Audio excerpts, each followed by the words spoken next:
War never changes. People do.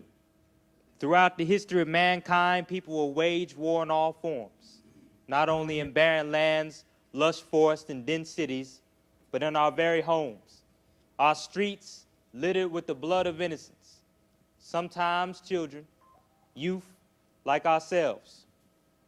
Do I need to remind us of Dante Johnson, who was killed due to the ignorance by those fighting? How much longer will we allow the swords of ignorance to impel us in the critical organs of our communities? I built the foundation of this speech on the grounds that roots the evils of black-on-black crime, police versus the ones they're sworn to protect, and country versus country. Did you know that after the wars with Mexico, Japan, Germany, and parts of the Middle East, we spent billions helping them rebuild? Now I'm all for forgiveness, but when the restoration money goes to their country, what about the restoration money owed to our country? What about those buried beneath these very lands? What about the reparations owed to those who lived under the evil heel of slavery?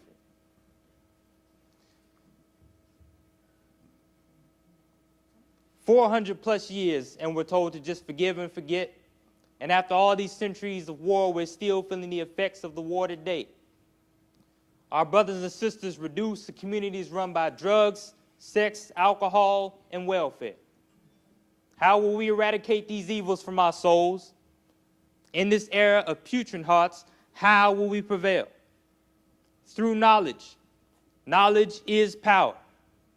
Humanity has always been most connected at times when we all understood something. During the March on Washington, so many people of different races were able to come together because they all had an understanding of the struggles faced in minorities' day-to-day life. And no longer would the injustice felt by the degraded be ignored. Hold steady to this. Your brain is your shield to the great impeller ignorance. Don't just listen to a person with a nice smile or the anchor man on the news. Because in this world, they teach us how to succeed and not how to survive, how to thrive and not to live. How are we expected to hold up the weight of our ancestors on our shoulders? This story that humanity lives is still being told. The story that we live doesn't have an end. We don't have predetermined lives. I've been to the mountaintop, and I've seen the promised land. And it's not what I had been told. When I stood at the top, all that lay before me was darkness. It was a void waiting to be filled. It's all a matter on how we proceed. Do we spend our lives protecting ourselves and what we hold dear? Or do we spend our lives protecting each other until humanity is the thing that we hold dear? We've been born on a road long traveled.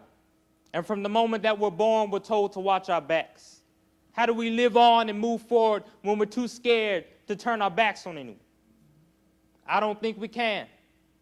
No, I know we can't. And I've had enough. I won't wait for this world to fall into chaos. If I have to travel this road on my own, then I will.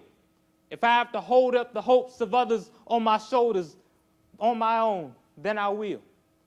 If I have to embrace the darkness that is sure to come on my own, then I will. But if you hold the conviction in your mind, the bravery in your soul, and the all-bearing love in your heart, then join me, not as a lackey, but as a brother and a sister locked in arms. Because I love you all the same, no matter your race, build, or creed. I love you like family.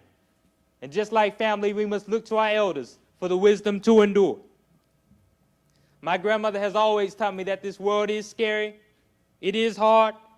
People will offer to pick you up just to kick you back down. But heed these words from my grandmother to me and from me to you. What you do today will determine your actions tomorrow. Be a leader, not a follower. Thank you.